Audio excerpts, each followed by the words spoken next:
between the two different kinds of moral claims.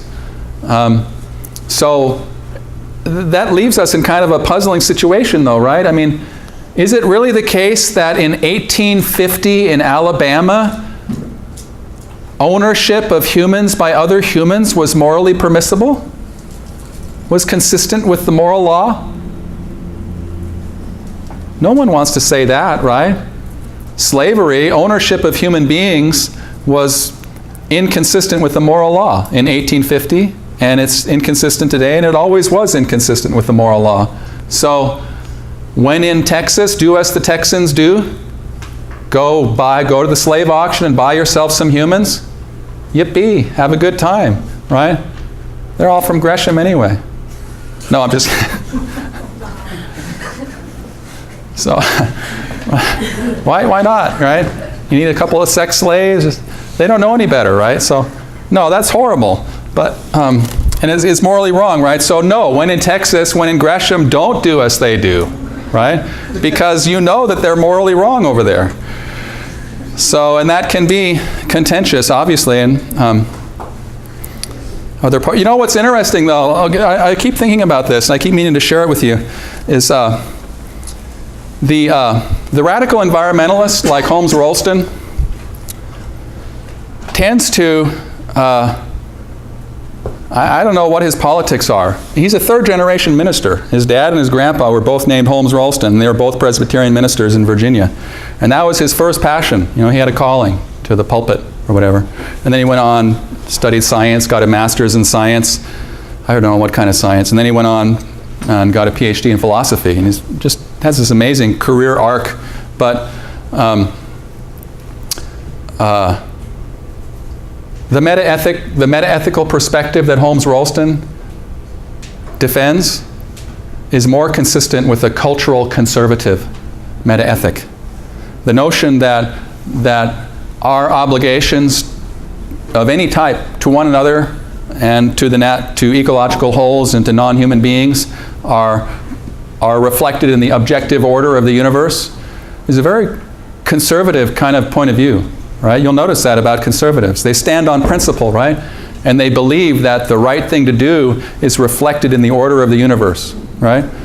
And many of these cultural conservatives are, of course, heavily informed by their Judeo-Christian or their Abrahamic, might be Islamic too, their Abrahamic background, right?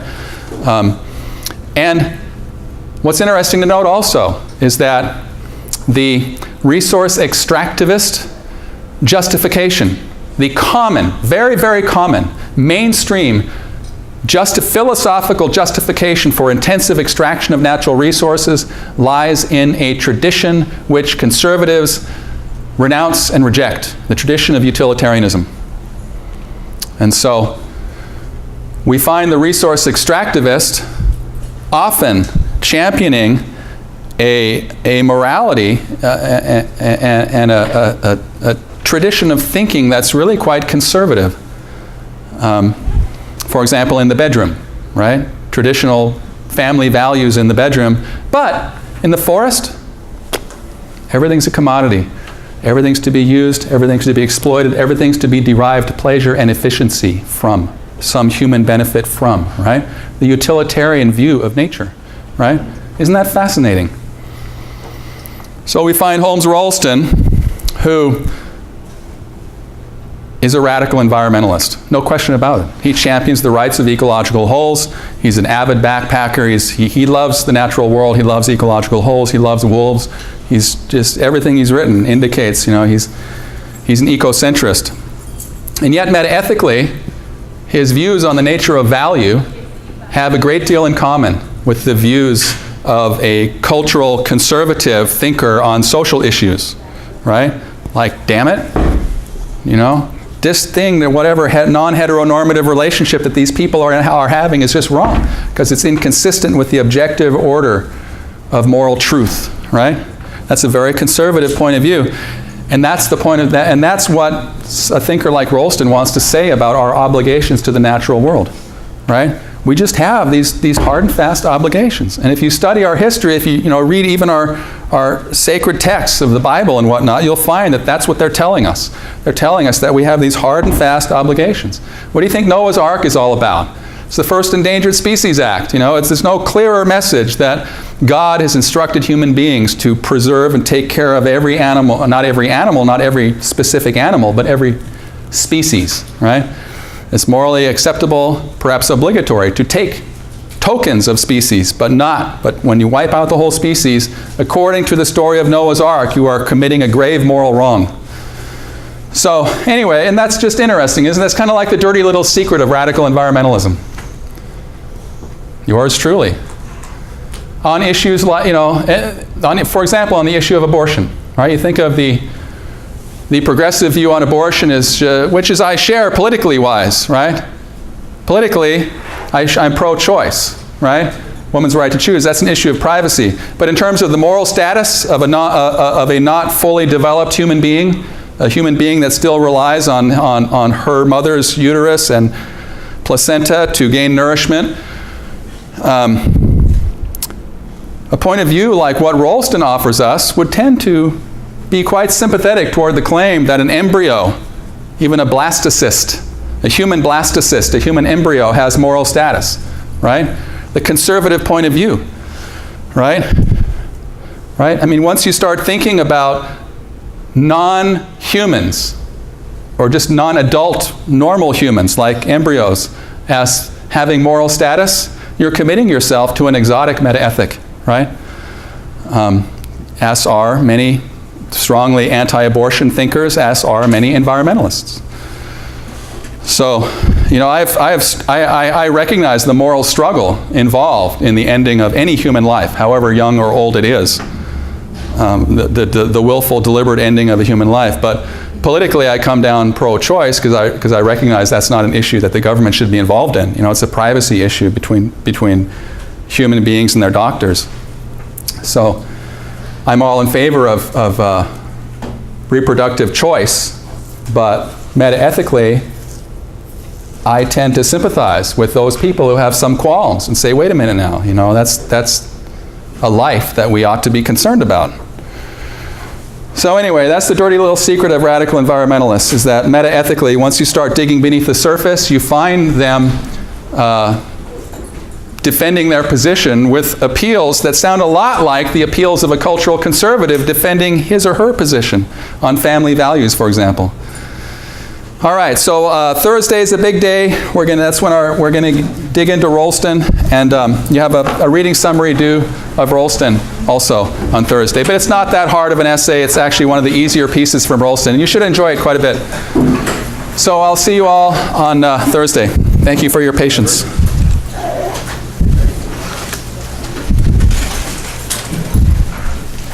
Hi, Nora. How are you? Good. How are you? Good. I was just wondering what my grade was for this one. Because it's one grade. I thought that I thought I was all caught up. Yeah, I gave you you didn't get your midterm? No, I did get my midterm. This is for the should cheese have sounding. Oh, okay. I thought I graded that too. Yeah, I gave you a 17. Oh, is that over here somewhere? I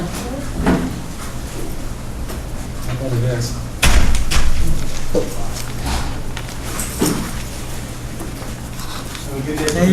Okay, see you later. Is it Max? Edward, okay, Edward. Yes, what's going on? Oh, yes, your backpack on your cart, your chair. Like that? Thank you. How you like it? Sorry. Did you find it? Yes. Okay, good. Don't worry about your absences last week because I didn't even take attendance last week. I forgot. I do that sometimes. I just forget. And then I marked everyone here. So. That works out actually. Yeah. I extra credit because I didn't do very well on the midterm. Well, you got an 84. That's not that bad. But I want to get an A in the first. It's a hard course though, huh? Yes. Well. No, as I said last week when you were here, the extra credit, like picking up garbage or turning my chart into putting my chart in digital form, that's only good for your reading summary points. I don't have a system of, but don't worry, you got an 84, and if you do well in the final exam, then it You won't saw the hurt. paper, right? You have an essay, and that's worth Okay. 30%. Yeah. So it could even out. Yeah, it'll even out. Okay. Yeah. Oh, okay.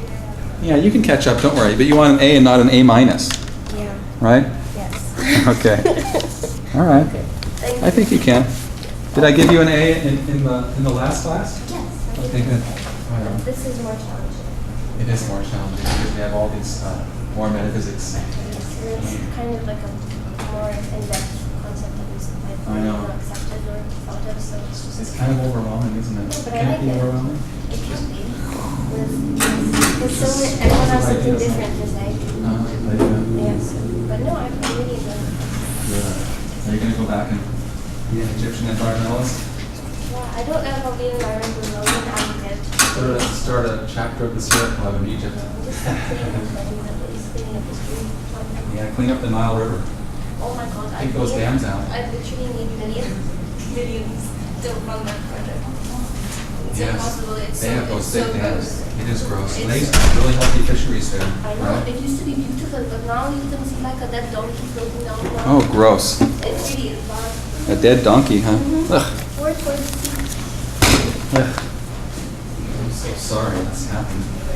Must be heartbreaking, to see that. Okay. Okay, you too, Nora. I'll see you later.